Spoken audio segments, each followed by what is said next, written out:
Welcome back to my studio. Getting fresh inspiration for paintings is sometimes quite difficult, especially when painting a lot and you're looking for new ideas. Getting away and traveling a bit is always a good way to spark off some creative output and keep things fresh in your mind and get some new perspectives. But sometimes you can't go on long journeys and you've got to look closer to home.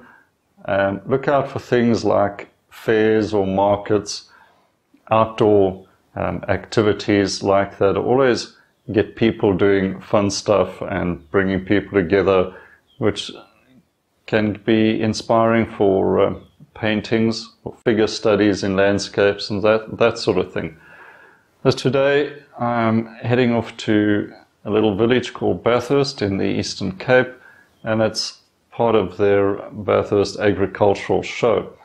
One of the prettier little events in this region, and there's sure to be a lot of things going on.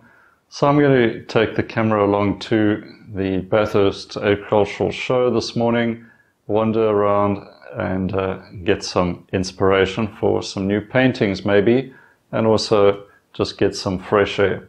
So let's go see what's happening in Bathurst.